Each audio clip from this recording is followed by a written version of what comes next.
poeta borinqueño que han dado la señal. Despierta de ese sueño que es hora de luchar. A ese llamar patriótico no arde tu corazón. Ven, no será simpático el ruido del cañón. Nosotros queremos la libertad, nuestros machetes nos la darán. Vámonos borinqueños, vámonos ya,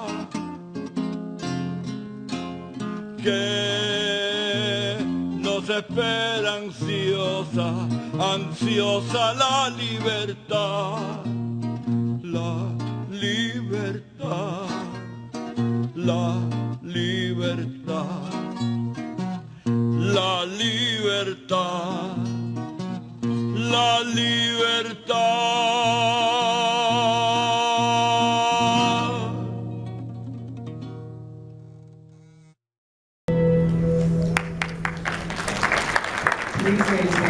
Por favor, manténgase de pie. Vamos a tener unos momentos de silencio por las situaciones en Houston. We will have a few moments of silence for the Houston victims and the disaster.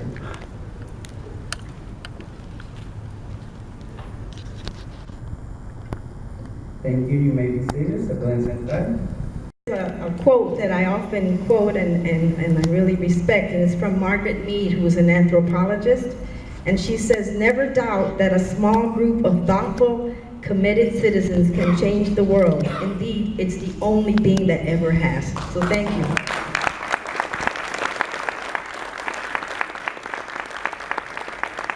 I would also like to thank Acacia, Carlos Nazario, for helping us obtain this location. The last time Nelson came, it was really difficult. Some of us who are really involved in the Puerto Rican community have a very hard time obtaining places to do our activities. And the last time Nelson was here back in 2015, he was at Politecnica outside. This time, he's here in Asociación.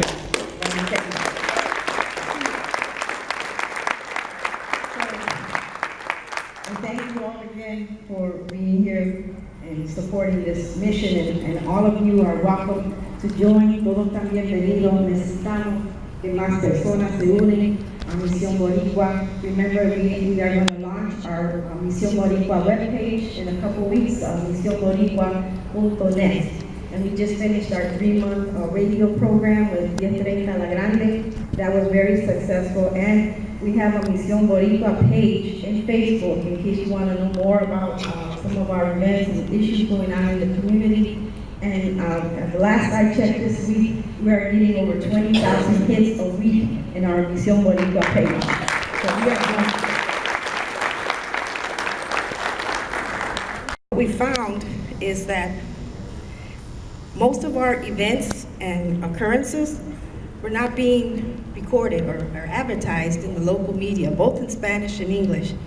I do want to thank the newspaper La Prensa and El Sentinel, Roxana, who is here, did an outstanding job on announcing our event. They really did a good job.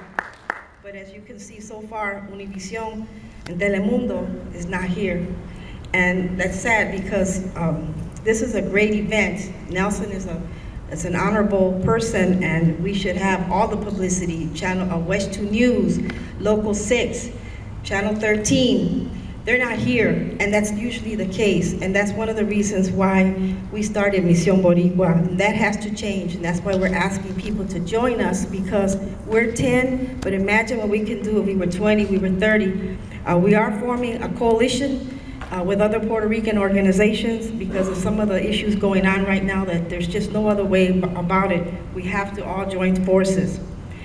I also wanted to mention that some of the issues we've worked out in the past is the Rico Picard issue, and that was Rico was an activist who passed away, Santiago Vieira. Come to Orlando And it worked out because he was doing a presentation at UCF for the Puerto Rican youth leadership, which they're going to be having next month. You'll be hearing about that in a little while. And he said, well, I can do their presentation and then I'll do yours. And that's what we did. And that's how, Nelson was made popular here in Orlando, because no one really knew about him. So that was back in 2015. But since then, and this is the scary part, when people say to me, I read his book, I met him. Like, that's it ended there. Well, since 2015, a lot has happened, and a lot is happening in the Puerto Rican community. And we need to know what's happening and what we can do to make a difference. Since then, since that 2015 presentation, there's now Promesa, la Junta Fiscal. Hundreds of university students from Puerto Rico went on strike that lasted for weeks. Pensions are being decreased by people who worked a lifetime. Vieques is still not cleaned up. And the ashes, cenizas, in Peñuelas is still harming and hurting the community surrounding that area. Schools are still closing. There's still a mass exodus of Puerto Ricans coming here. But remember, that mass exodus, it is nothing new. They make it look like, oh, this is the first time this has happened. No, it's not. We had a mass exodus of Puerto Ricans back in the 50s, where over 500,000 Boricuas left Puerto Rico. And in the early part of the 1900s, thousands of Puerto Ricans left Puerto Rico when they were told that they were going to have all these economic promises in here in Hawaii, and many left. And it's a heartbreaking story to hear what actually happened with the migration of Boricuas going to Hawaii. And if anyone wants to know anything about a book that was just written about it, I ask you to please, contact me. It's an amazing book that was just written by Daniel Lopez on the history of Puerto Ricans in California and Hawaii, starting from 1850 all the way through 1925.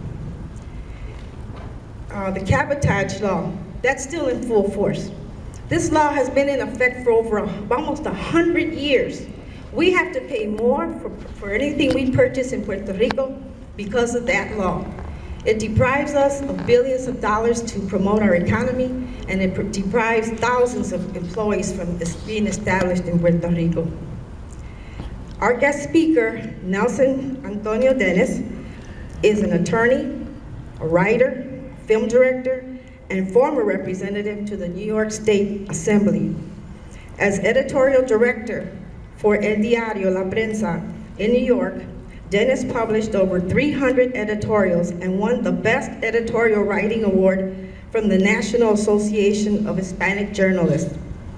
Denis was born in New York City and is a graduate of Harvard College, where he earned a degree in government, and in 1980, a Juris Doctor from Yale Law School. He then went on to work as an attorney in New York. Denis' screenplays have won numerous awards. He has written many editorials for major newspapers, has been a political commentator for many radio outlets, and has conducted numerous presentations on his book in Puerto Rico and throughout the United States.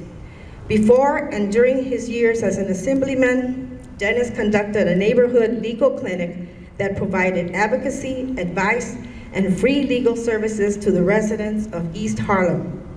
War Against All Puerto Ricans was published on April 7, 2015. The book has received many positive endorsements from major newspapers and magazines. Gozamos magazines reported that, and I quote, Nelson Denis doesn't just give us history, he gives us history on fire, a thoroughly researched indictment of over a century of U.S. policy toward a small island, a full-throated eulogy of brave heroes, men and women of conviction who devoted every drop of their blood to a people and a principle, end of quote. In March 2016, El Nuevo Dia, the largest newspaper in Puerto Rico, reported on the 25 best-selling books in Puerto Rico over the past year, which was during 2015 through 2016. War Against All Puerto Ricans topped the entire list. It is my honor and pleasure to introduce to you our invited guest, Nelson Antonio Denis.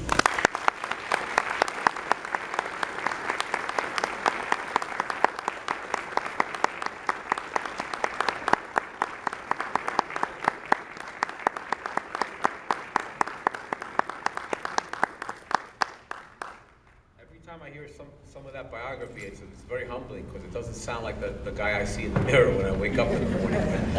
Soraya, it's a great honor to be here, and I really appreciate the invitation. And there's a history for me, as Soraya said, that I came here about 2 years ago, and there's just so much that's happened since then, and I think there's a larger context, and I hope to discuss that we could all discuss and share in that today.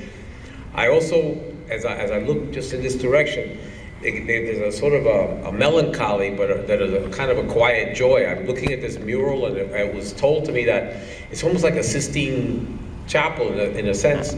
The person that painted it, maybe you all know, passed away 2 weeks ago. Does everybody? And so just the thought that, you know, we're here, and you know how sometimes you feel that a family member has to do certain things and reach closure, and then se pueden ir, and I have the feeling that, you know, that in the end, that was very important to him, and that he had to finish painting that, and then he could move on, and it's in that spirit that we come together very often, as Soraya said, without the benefit of major media exposure, a lot of hype, but actually with a great beating heartbeat. And that's the most important, is that powerful sense of that we're all in this whole planet, in this universe together, and that we share something really important, that we need to feel it and we need to do something about it. And so I feel that we're at that point, and I think that a lot of people are here in this room because we feel that. So within that context, I think that there's maybe 3 areas that I want to just illustrate, that I want to share with you. When I wrote this, it was history for me. I made a point with the publisher, please, we need to publish this in April 2015, because that's the 50th anniversary of the death of Don Pedro, of Pedro Albizu Campos, and they did. That's one of the few things that they complied with. I argued with my publisher about a lot of things, and in the end, they saw that they severely underestimated not so much the book, but the resonance of the book, the public for this book, how people needed to have this information. So the first part is the history of this book. The second part is that I'm going to sort of touch on is what's happened since then. For me, I wrote this as living history, but I didn't realize how immediate and graphic what was going to happen in Puerto Rico. I knew that there was a municipal bond debt, that we were veering towards an island-wide bankruptcy. I knew that there was legislation pending in Washington, but now we can all see how severe and how coordinated some of this is. So when one of the battles I had with my publisher was the title. No, Nelson, this is too graphic. I mean, what are you? I say, oh, excuse me.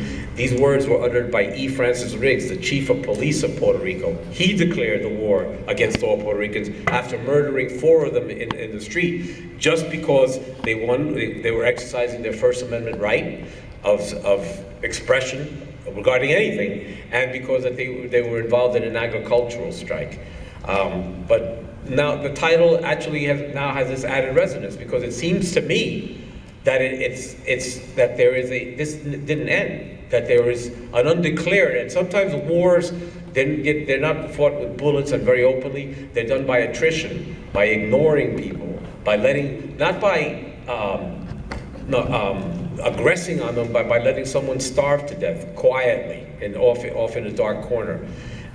So the second piece of that I'll touch on is how is this war being waged now? Are people aware of it, even as they're doing it? And the third is what I think there's some expediences, some things that can be done, and I think Orlando is in a very critical, very centrally located, literally position in this. So let me just, I may be going over some old ground. I see many familiar faces, but let me just share some of the history that I think that is actually pertinent to today, that comprise this book. Los Estados Unidos entraron en el 98 and they went in to give the benefits of enlightened civilization, according to General Miles, when he went to Puerto Rico and he hung the flag, Old Glory, up in the Ponce Town Square, and he said, we'll come here to help you, to protect your property, to give you the blessings of our enlightened civilization. Within a very few short years, those blessings were hard to enumerate. The very next year, in 99, Huracán San Ciriaco, the worst hurricane in about a century, decimated the Puerto Rican agriculture. Almost 50 million pounds of coffee were lost. The United States didn't send any meaningful hurricane relief. Instead, the following year, what they did is they devalued the Puerto Rican currency, which was roughly equivalent to it was based on the Spanish peso, which was roughly equivalent in buying power to the American dollar. But they devalued it by 40%. If they did that here in this country would cease to exist. You just think about small dislocations, well, I mean, major tragedies, but the World Trade Center, or the horrible things that what's happened in Texas. Well, think about the national disaster of a 40% property devaluation, where you suddenly have 40% less and all your debts are 40% higher, where everything has been taken away, 40% of everything that you own. They did that in 99, and then the following year, through the Hollander Act, they created, they being the United States Congress, a steeply graduated set of property taxes that had never existed in Puerto Rico before. So you have a hurricane, currency devaluation, property tax hike.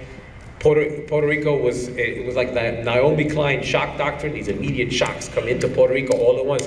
And this is in a time in 1899.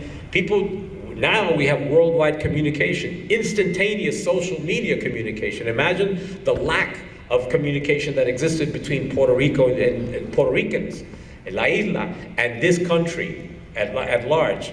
Puerto Rico has been historically separated by an ocean, a language, technology, and 400 years of Ibero-American history.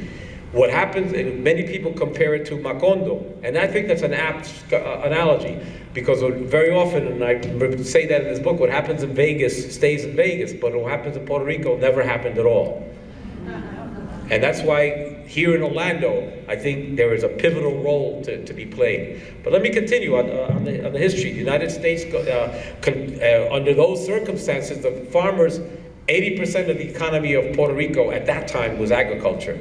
It's now 1/100th of that. 0.8% of the Puerto Rican economy now is now agriculture. Well, there's been a big radical dislocation. How did that happen? Well, for one, the United States, because the farmers were desperate for liquidity, they had no cash, had been taken out of their pocket.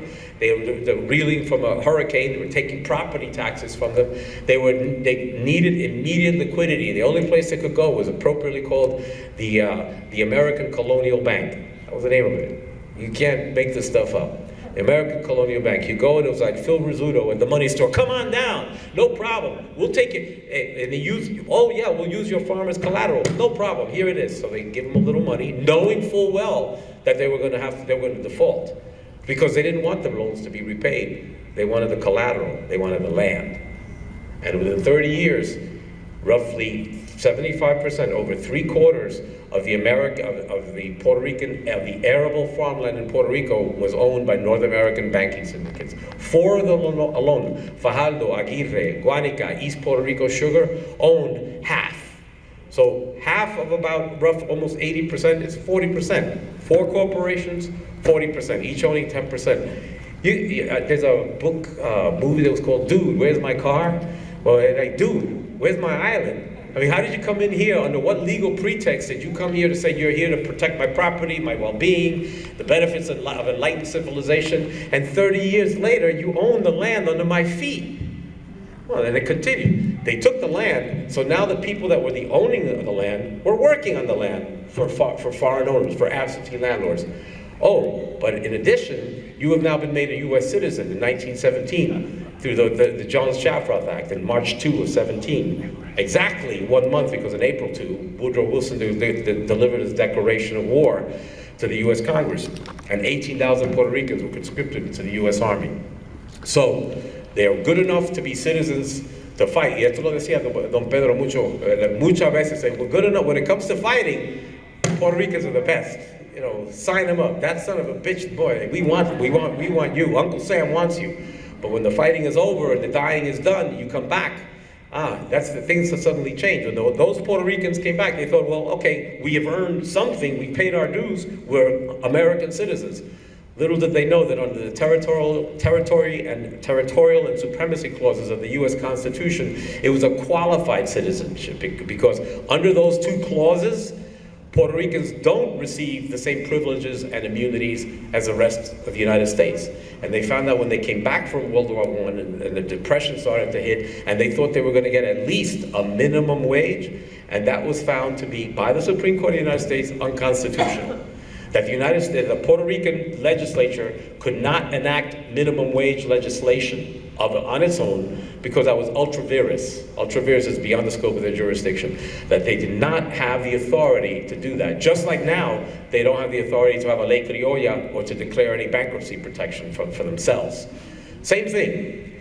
So you can go and fight, you're a citizen, but you come back, you can't get a minimum wage. So now, you don't own the land, which was yours, and you're going to work on that land, and we're going to turn a previously diversified, self-sustaining agriculture, coffee, molasses, pineapple, tobacco, sugar, diversified, and it was self-sustaining. People were feeding themselves, into a one-crop cash cow economy, that is sugar, owned by North American banks. And when you work on it, you can't get a minimum wage. And during the Depression, when those corporations started squeezing more and more for a profit margin because they needed it because there was a depression, then is when the stuff hit the fan, and you had an island-wide agricultural strike, led ultimately by Pedro Albizu Campos and Los Nacionalistas. And it was then that the United States, for a brief moment in time, recognized Puerto Rico, but as a problem. Y fue Don Pedro que said that the only way that the United States sees us is when we become a problem. We need to become a problem. And that's exactly, if you notice, about it 2 years ago, there was a lot of media about Puerto Rico because it was a problem, because we had to pay this debt. How are you going to? They had the Promesa legislation, they put the Fiscal Control Board. Now you don't read much about Puerto Rico. It's off the front pages. But what's going on is what we need to be aware about here, because it's the slow death of 1,000 needles that's been applied to this island for over 100 years. So the history, I'll just go quickly, because I think I discussed it when I was here before, and it hasn't changed. The agriculture was taken over by the United States. They put in a Jones Act, Section 27 of the Merchant Marine Act of 1920, stipulates that no foreign registry vessel can go from one port to another. There was a rationale for that, because the German U-2 boats at that time were the superior marine technology. They had sunk over 5,000 vessels during World War I.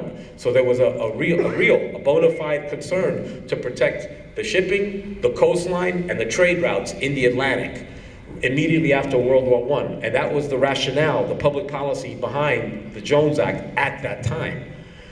But 97 years later, there's no German U-2 boats lurking off the coastline of Puerto Rico. So that doesn't exist anymore. But what it has become a price-fixing scheme, whereby Jacksonville, Florida has about 30,000 jobs that would belong in Puerto Rico. A shipping monopoly from Sea Star, Trailways, there's 3 or 4 other, the names escape me, shipping companies. The Teamsters and the Longshoremen's Union benefit from over there, but most importantly is the consumer goods companies and the automobile manufacturers. The same car costs $6,000 more in San Juan than it does here in Orlando because of the Jones Act. All the goods that come into Puerto Rico now are costing 15 to 20, and it's an island. Puerto Rico has to import, and unfortunately it's even importing its own food, because whereas it was 80% of the economy, now it's 0.8% of the economy. And it's energy. The entire energy grid of Puerto Rico, the PREPA, the Puerto Rico Electrical Power Authority, runs on oil. Puerto Rico has to import oil. So all its energy has to be imported at a hyperinflated price of 15 to 20% more. The United States, they love it. It's like economic fiscal crack to the United States, because through the Jones Act, they can fix it so that all the goods coming off the foreign registry vessels end up costing about 20% more. And then the U.S. consumer goods companies can slightly underbid that. And since Puerto Ricans are very price sensitive, the per capita income in Puerto Rico is about $16,000, $17,000 a year, less than half that of Mississippi, the poorest state in the United States. So they're price sensitive. They can save a little money on things, even on little things, they will. They'll buy the cheaper product. So it's for that reason that there's more Walmarts and Walgreens per square mile in Puerto Rico than anywhere else on the planet, selling American goods at inflated prices. They slightly underbid the foreign goods. This stranglehold on the Puerto Rican economy under the Jones Act, which existed for 97 years, since 1920, is costing Puerto Rico. There's been several studies that you can go, they have various ranges, but anywhere from $3 to $5 billion a year. If you take the lower amount, 3 times 97, that's still slightly less than $300 billion. I think it's $291 billion. Well, then you would have paid this so-called public debt of Puerto Rico 4 times over. So if it weren't for the Jones Act, this debt of Puerto Rico wouldn't exist. So, entonces, ¿de qué estamos hablando aquí? What is this debt that we're talking about? The per capita debt in the United States, if you add the federal and the state debt, is about 4 times more per capita than what the per capita debt in Puerto Rico. We owe an enormous debt to China. So this misnomer about it then taps into a larger mythology of there's this long beach and Puerto Ricans just lie down on that beach and they hang out and they get food stamps and they're in this little unearned paradise, and we have to basically go down there and teach them how to work and how to be good Americans. You know, screw you. We've been giving to you and supporting your economy for over 100 years.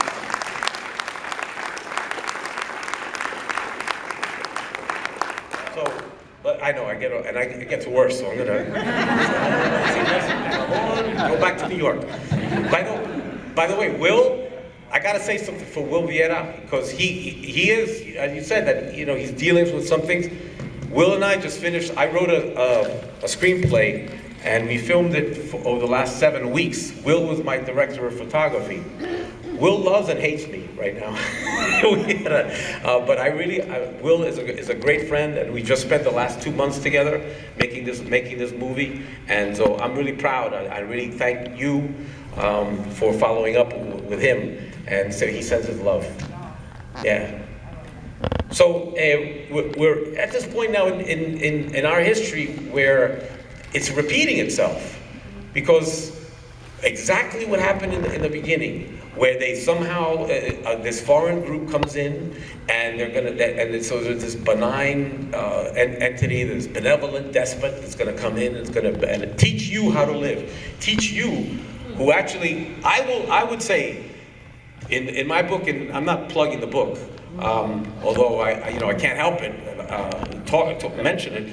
There were senators, U.S. senators on the floor of the Senate that were comparing Puerto Ricans to calling them cannibals and heathens, and they had absolutely no concept of what Puerto Rico, that they had an Ibero-American history, that they had the longest standing governor's mansion in all of Latin America, that we have music and literature, that we are deeply Catholic. How can you be a savage headhunting cannibal and they had no knowledge?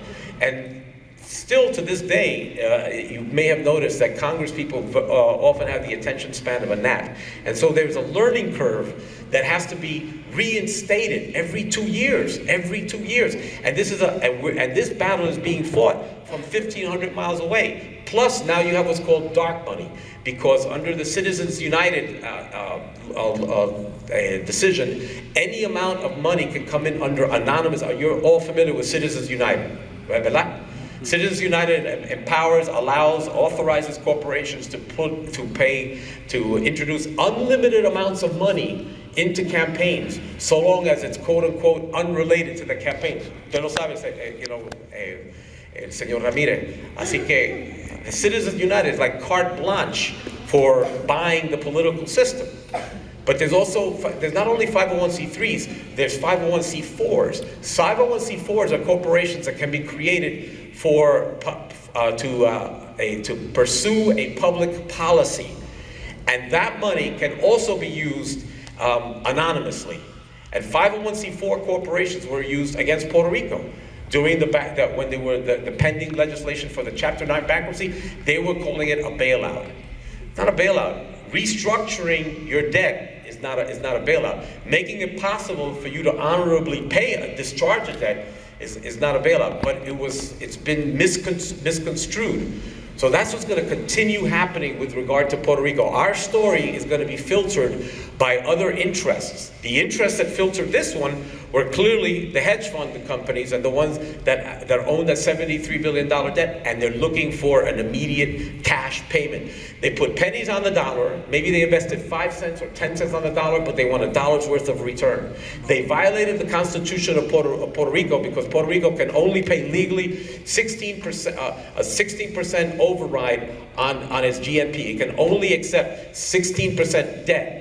A 16% of its gross national product. Well, the debt that Puerto Rico has year after year after year was far in excess of that. They created something called FINA bonds to circumvent the constitutional restrictions against this debt. Who did this? Wall Street. Who's looking now to circumvent that and still get paid? The Wall Street interest. So this is nothing new. I mean, there's been a red carpet from Puerto Rico, from San Juan to Washington, D.C. and Wall Street from the beginning. The first governor, the first U.S. appointed governor, Charles Herbert Allen, he only stayed in Puerto Rico as governor for 17 months. He handed the first fiscal year's report to President McKinley, and then within 2 weeks of handing that report, he took that same report to Wall Street and renounced the governorship and became treasurer, then president, then chairman of the board of the American Sugar Refining Company, which today is known as Domino Sugar. This man became the king of it, and you don't hear about him very often. Charles Herbert Allen appointed over 600 American U.S. expats into the Puerto Rican bureaucracy, and then they returned the favor to him by giving him favorable tax preferences, land easements, no-source contracts, first bids on public lands. And he was able to amass a sugar empire. And when they saw, people in Wall Street, capitalists, what Charles Herbert Allen did within 17 months, that's when the carpetbaggers started to come in. That's when they saw, wow, there's something to be made. Puerto Rico is not just a naval coaling station. There's a whole new frontier of profit. And if you think about some of you may be familiar with the Turner Frontier thesis. There was a history professor named Frederick Jackson Turner who interpreted American history to the existence of a frontier. He says, siempre cuando había una frontera and there was land behind it, all you had to do was kill a few Indians and make your peace with God. It's a hell of a business plan, right? And it would work. But at some point, you ran out of land. You reached California. Well, that coincided with maybe about the late 70s, the Lewis and Clark expedition, War of 1812, the purchase of Louisiana, the war with Mexico. We're now looking to the middle of the 19th century. You turn around and now you build the infrastructure, the railroads, and the vertical, the cities. By about 1900, if you look at some of the newsreels, you'll see that it was different, but the cities were there. When you see some newsreels of New York City, I mean, it was a megalopolis already. It was a large city. So, in other words, the real estate in the United States was taken. The United States was now becoming a mature capitalist environment. So Puerto Rico came at a perfect time for all this very greedy but also aggressive capital. Where will they find their next investment? Well, Puerto Rico it was a free-for-all. And that's what happened. Charles Herbert Allen opened up that free-for-all in Puerto Rico. It's continued. They have corporate tax abatement deals for American companies whereby they have 20-year tax abatements on all interest, dividend, and capital gains income. That's what they did con la 936, IRS 936. And the pharmaceuticals, to their credit, they gave employment in Puerto Rico, which was very important. But what they don't do is they don't repatriate their profits. So it becomes a continuing cycle of boom and bust, because when the 20-year tax abatement deal expires, and the corporations leave, they just look for someplace else because we don't have the tax break anymore. Then everyone suddenly goes unemployed. That's what happened in Puerto Rico in 1996 when it expired. And so, no, I'm sorry, in 2006. So at that point where we start to realize that we have been made utterly dependent on the United States. They took away I wasn't there, okay, but let me just take the liberty, you know, I was born in New York, mi mamá de Cagua, but estamos entre familia, so let's just, you know, let's just call it that. They took away our land, they took away the economy, grabbed it, load them in Jacksonville, they're gonna reload your foreign vessels. The American gross national product of the United States is about $18 trillion a year. You can just look that up. The U.S. municipal bond market collectively across all 50 states is about $3.7 trillion a year. That's the amount that Wall Street issues. And it largely goes to pension systems across all the 50 states.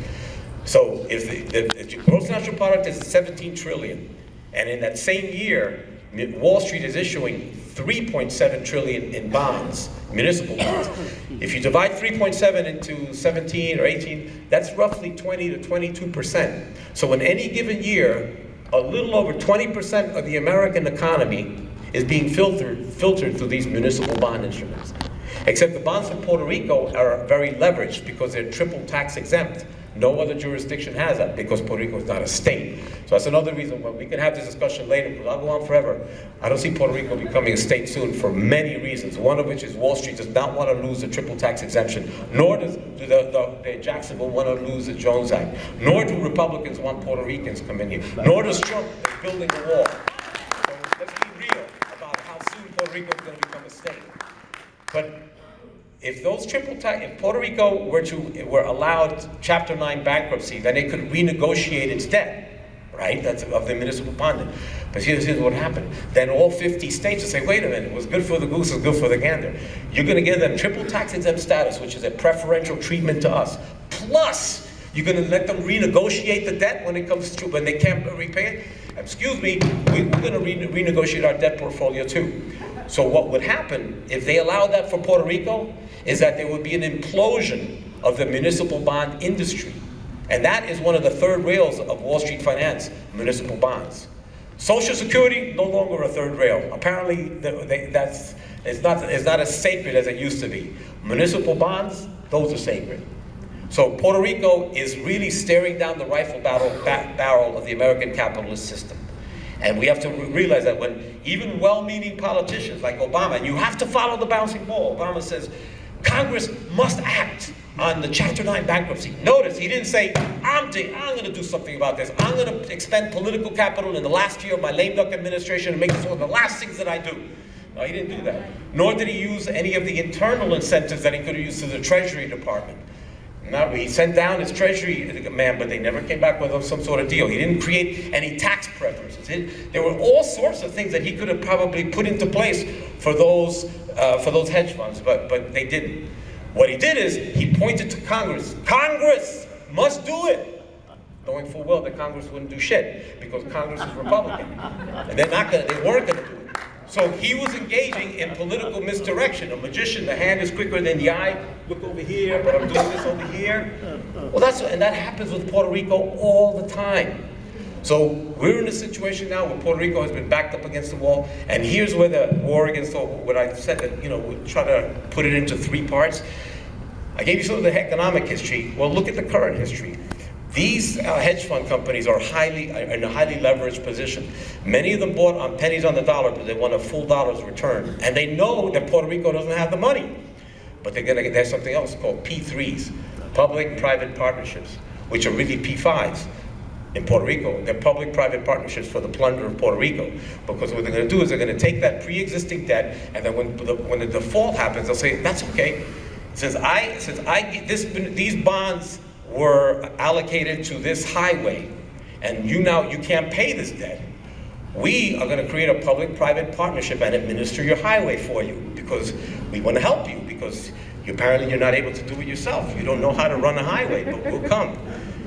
It is that way that PR22 and PR5, the two most profitable highways in Puerto Rico, are now under a 45-year lease to Goldman Sachs and the Abertis Corporation from Spain. And by the way, when they announced the 50-year extension for Abertis, they put former ex-governor Luis Fortuño on the board of directors. So everybody is guilty of this, all right? The PLP and the PNP, the PNP and PPD are the PLP, the party of lining their pockets. All of them have been involved in this.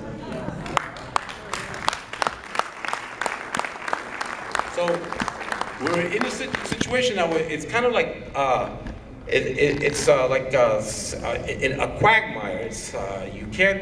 It's hard to get traction in Puerto Rico because wherever you turn, they come with this Orwellian solution called promesa, which is basically putting it's like the fox guarding the hen house, because the people that were 3 of the appointees on the fiscal control board were attached to Luis Fortuño's administration, and Luis Fortuño, whom I just mentioned, had created more debt in his 1-year administration of 4 years. He created $16 billion in debt, more than any other governor in the history of Puerto Rico. Then he goes to Washington and says Puerto Rico has a debt problem. It's really, it's gallows humor. It's sad. And so we're at a point now where we can't allow the media, we can't depend on the media to tell our story. They're not. Mary Williams Walsh, the person from the New York Times that is apparently the economic writer assigned to Puerto Rico, she always misses the boat, and she's always putting her finger on the scale just a little bit on the side of Wall Street, if you read between the lines. And all it takes is just that little bit to then steer public opinion in one direction or another. Because here's what I see happening. This whole thing about Ricky Rosselló and his Tennessee plan, I mean, that sounds like Eddie Oakley or, Andy Devine. Let's go to Tennessee, let's go to Washington, we're going to tell them, show them. But maybe he's not as stupid as he looks, because again, they misdirect you. Why they go on all about that, in that talking about state or this or that, they're quietly converting Puerto Rico into the land of public-private partnerships. They're privatizing the entire island. They're taking over the pension systems, the hospitals. They close over 200 schools, the highways, prisons. The entire public infrastructure of Puerto Rico, even the beaches, public beaches now are being discussed in terms of privatization. So what's the point of even saying, somos independiente, coño, if the United States owns the island, if they own it through public-private partnerships?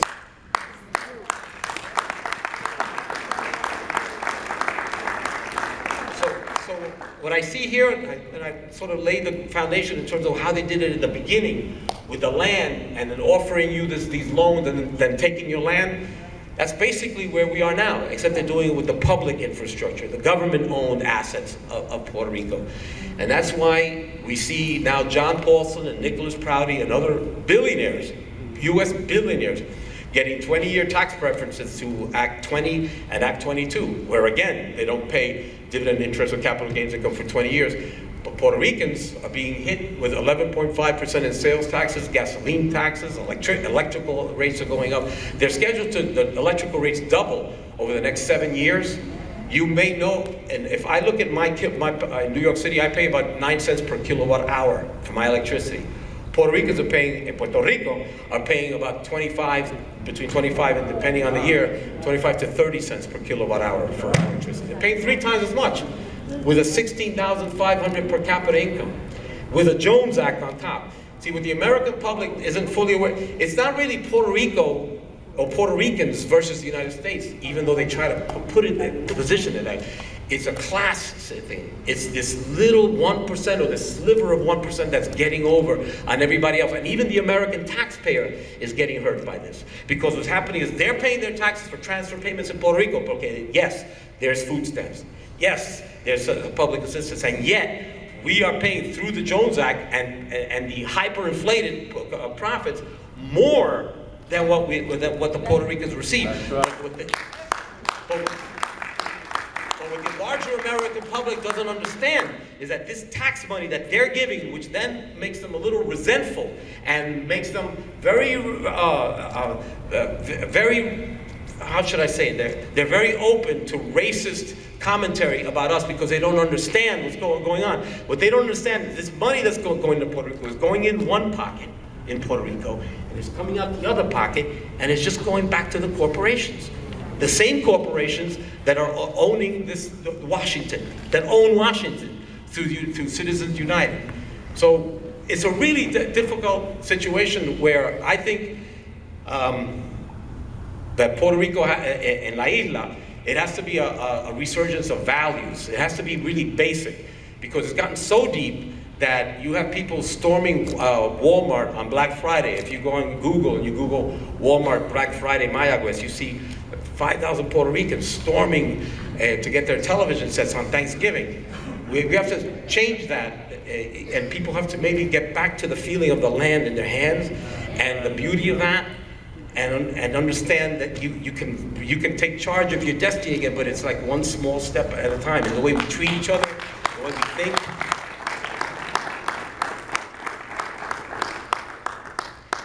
But when those granular, organic changes happen, it's really difficult. It's like, you know, if you're concrete, when grass comes, it can crack concrete. You've seen that, the little plants can crack. But it has to be on that systemic and basic, a human level in Puerto Rico. But let me end with something for here, I think, and I think this is where Orlando can play a really important part. If you remember in the 50s, the Jim Crow laws, and we could not, even though there had been a civil war, even though African Americans had participated in the world wars, they were still being discriminated severely. They were still being killed. Then we had the civil rights marches. And in those civil rights marches, many different, Charlton Heston, Marlon Brando, in addition to Harry Belafonte and Ruby Dee and Ossie Davis and Sammy Davis Jr., who hung out with Richard Nixon, he still went on the front lines of that march. So why don't we do, but I don't think it's a march on Washington, because Washington isn't responding. I don't see Washington as the answer. But I think that Orlando, and I've said this before, but I think now you see that the rationale that you can't count on the media, can't count on Washington, but we can count on ourselves. I think, I said this before, but I say it with even more firmly now, there should be a march from Orlando to Jacksonville. A march from Orlando to Jacksonville regarding the Jones Act. And in that, remember what happened in Vieques? Vieques for 62 years, bombardeo. But then just a few things happened, and it started to release more energies. One of the terrible things was that a civilian was killed by a bomb. That was like el colmo. That was like the last straw. But we need to take those first steps. And I think if you start on that energy, we're going to do. This is what we're going. Jacksonville is a problem. We need to change the Jones Act. We know you're not going to make us a state, so don't bullshit us, because it's not going to happen. It's not, and I could go. It'll be another 20, 30 minutes. But you were driving me over here, Josh, and I talked to your ear off about it. La independencia apparently is going to only happen, it seems to me, as I said, if it comes in one of two ways. At the point of a gun, which I don't think is that we would lose. I don't think that an armed insurrection against the United States, perhaps, that kind of resistance is important, but I think it's the granular, the organic, almost the spiritual one. But wouldn't it give spirit to people on Puerto Rico if they see all the people, especially the ones that had to move here over the last 10 years, having this very organized, passionate march from Orlando to Jacksonville? And here's something it'll do too. Right now, you might not get Jennifer Lopez, because she's selling shampoo, cosmetics, records, who knows what else under the Jones Act in Puerto Rico. So maybe you might not get J-Lo. But we were listening to Mark Anthony, weren't we? Cantando Preciosa, this and that. But Mark, si tú puedes cantar y nosotros compramos tu disco, no joda, march to Jacksonville with us. So now you created a venue. You created, and they say you're with us or you're against us. There's no middle ground here. This isn't about, independence will never happen. No, it's a simple thing. This doesn't make sense, this Jones Act. There's no one can disagree with this. So you either march with us, or all you're about is making money in Puerto Rico, selling your records, and you're full of it. So I really believe that, and this was part of my mission to come here, that I think that you are in a position, all these energies and all this wonder, where can we go? What can we do? The step of 20 miles starts with the first few steps. So I think that it's a very constructive and it's doable. It's doable. I know that Orlando is now maturing politically and is starting to look around, identify its leaders, and that's a good thing. But sometimes that leadership just can put in the Bronx, not far from where I live, sometimes it looks like a plantation, a banana plant. You have like 5 families that keep re-electing themselves, and the sons and daughters, and it doesn't. People start asking themselves, "Am I being really represented?" Yeah, there's 10 Puerto Ricans in there, but there's like almost 1 million Puerto Ricans in this borough, and things haven't gotten better. So I'm not putting that. I'm all all power to the political structure and the politicians, but don't wait for that. Take charge. And I believe that this march is a way to put the power where it belongs with all the people of Orlando. And so, on that note, I don't have any sort of final flourish to give you. I think that this is it's a battle that's based on on human right, on human dignity. And if the world hears it, the problem is you have to figure out a way to get into that media prism, like it happened with Vieques. It's just sort of like caught on. We're right. But the story isn't getting out there. We have to make and I think some noise. As a Puerto Rican, we have to make some noise. Yeah. El problema es que there's a lot of noise in Puerto Rico, but we're not hearing it. It doesn't come, and for a lot of reasons. So you're in a position, I really believe, I know I'm starting to wave my arms and everything, but I think that this is a moment in time where the energy, the people, the leadership, the passion that is in this room, that we can look at that mural and make it ours again, that we don't have to give it up, they don't have to move away, and so that Puerto Rico becomes another Disney. We already have one here. We don't need to turn Puerto Rico into Disneyland. And on that note, I'll leave you. Thank you very much.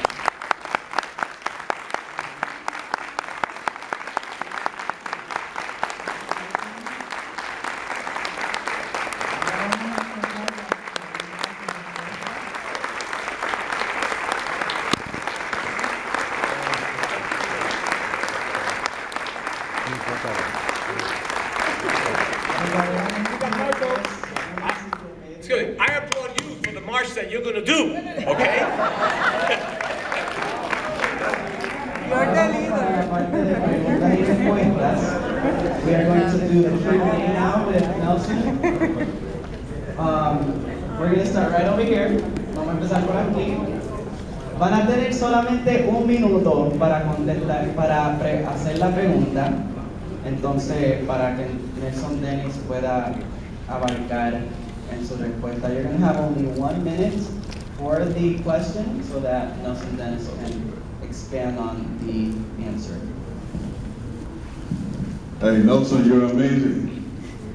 I'm a Viequense, and the question to you is, do you know of any legislation introduced by our people like Jose Serrano or media to really overturn the Jones Act?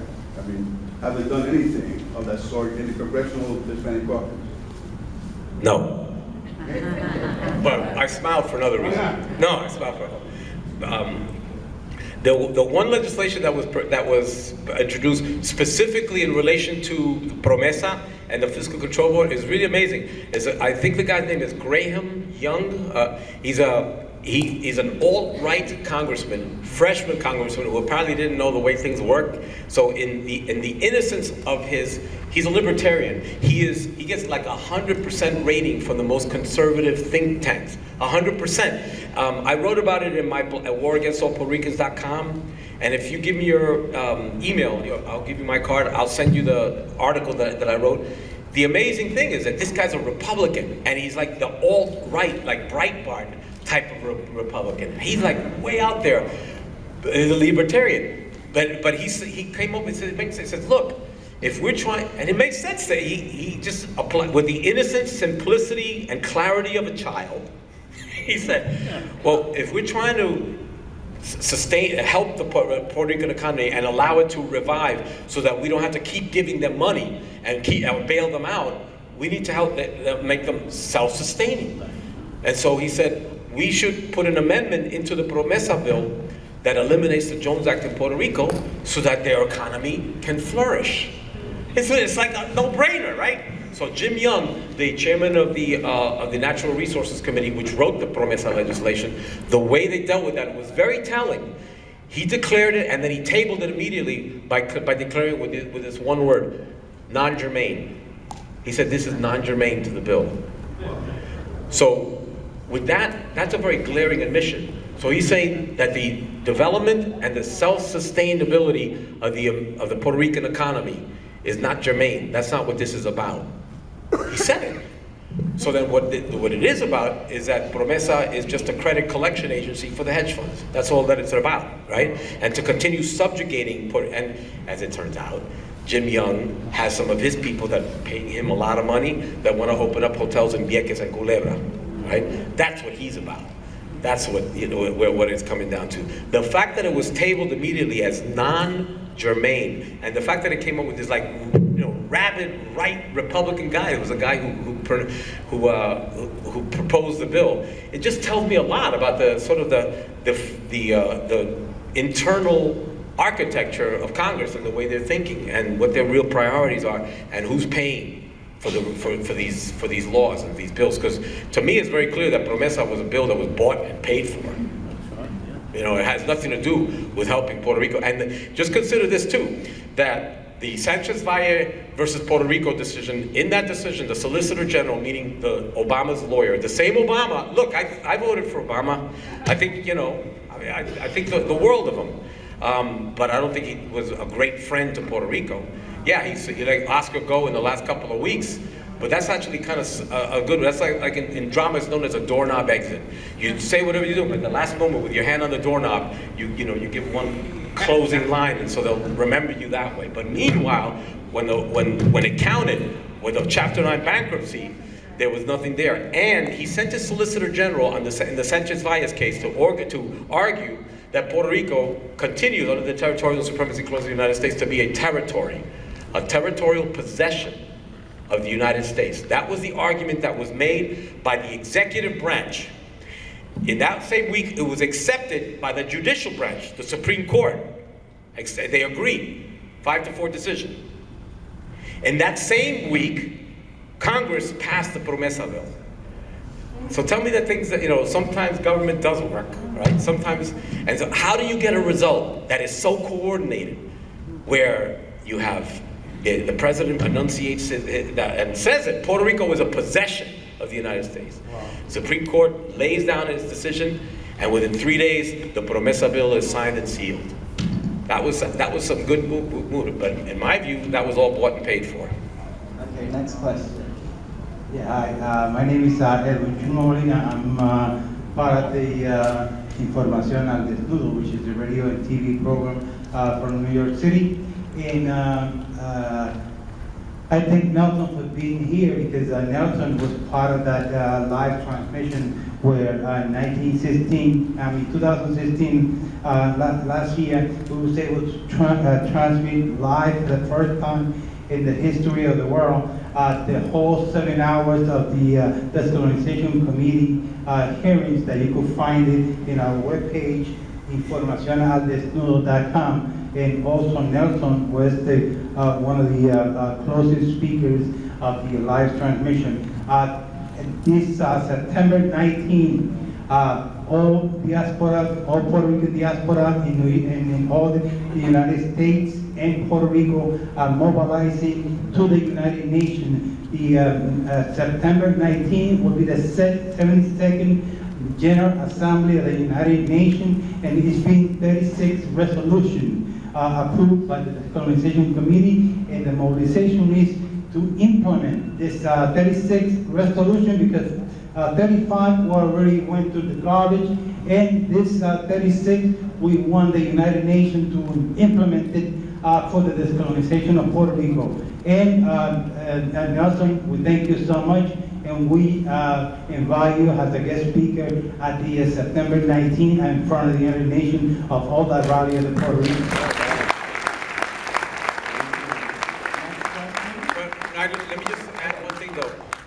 Some lobbyists visited FDR, Franklin Delano Roosevelt, regarding some legislation about 80 years ago, and he said, you've convinced me that I should do it, but now you need to go out and make me do it, because sometimes politics isn't just about being right, unfortunately.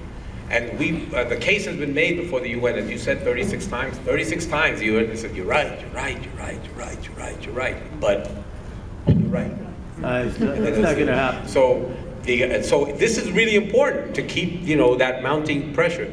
But I still believe that the way that people respond to this, to their pocketbook, and that's why I think that the Jones Act, which is at the core of right now, I believe at the core of the Puerto Rican economy, that it affects everyone, and it would create 30, maybe even 50,000 jobs if you include the ancillary industries. If you had a shipping industry in Puerto Rico that does not exist right now, a shipping industry, and you created all these jobs, and these are jobs that would be organic. They wouldn't depend on Pfizer Pharmaceutical or anything. They would be rooted in Puerto Rico, in what it is geographically, in an ocean. And to reduce this price gouging, this 15 to 20% price gouging, and opening up Puerto Rico to foreign goods so that we're not a captive market. Puerto Rico is the 5th largest market in the world for US goods right now. That small island with that tiny per capita income is buying at such a high volume because it's forced down to them in the Walmarts and the Walgreens, which, by the way, sold my book, so I'm a hypocrite too. That's another thing. I just want to remind everyone that it's 1 minute for questions, solamente 1 minuto para las preguntas, y si tienen preguntas y no se quieren parar, pueden pararse en su lugar y hacer la pregunta, pueden hacerla en español. So therefore I come back to the Chungo. That's why I think that going back to the al grano and pursuing this Jones Act is important, not just to have a debate all the time, but to actually do something about it, and I think it can start from here in Orlando. I have one question. When are we going to start that march? Let's do it. Let's start taking some names. Let's commit. Let's not talk about it. Let's do it. Nos ha brindado. También observamos la erosión de la democracia y la voluntad popular. Una de las cosas que me llama la atención es, viendo su perspectiva histórica, ¿cómo ve Puerto Rico de aquí a 10 años? El problema se ve es un problema grave, porque lo que acabo de analizar y compartir aquí es el problema de los public-private partnerships. Those partnerships, I'm sorry, voy a seguir en inglés porque para mí es más cómodo. Está bien si continúo, porque si no, entonces me enredo yo mismo. Those public-private partnerships are being negotiated right now, and on very high levels, and in very protected levels. Fortunio is actually he's at Steptoe and Johnson, and he's an extremely highly paid, quote-unquote, consultant. Pedro Pierluisi was doing the same thing. His wife, you may have so opened up immediately when he got elected as resident commissioner, a consultancy for the company, and the hedge funds were some of their clients. So it's what's happening that I see in the next 10 years is that little slice of Puerto Rican traders that see an opportunity for themselves, and this is history. It doesn't just happen in Puerto Rico, but this is la cosa está clave ahora. If things are allowed to continue the way they are, the Puerto Rican infrastructure, Goldman Sachs and Abertis, they own the 2 most profitable highways, and they're making in the area about $750 million a year over the next 30 or 40 years in profits. $750 million a year, and they're really slick. As I said, they put Fortunio on the board of directors of Abertis. It's gonna be like that. And then the Fiscal Control Board has Fortunio acolytes on the board. The guy who ran the GDP, el Fomento, the Government Development Bank, he's on the board. It's completely riddled with conflicts of interest. So unless something disruptive happens, and I don't think the disruption can happen in Puerto Rico. I come back to this, I know that I'm a broken record. Do this march. I think that's one of the ways to start, because if not, la cosa va a seguir, and then they're gonna sign, once they sign these public-private partnerships into law, that's it. I mean, what are you going to do? You're going to go to the federal court? The federal court is not going to overturn the public-private partnership that were put into place by Promesa. So I think we need to move.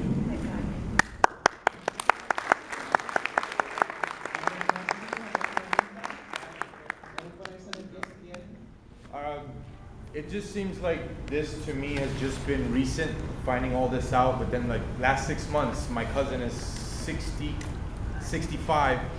She didn't know a lot of the things that's in your book. A lot of people still do not know.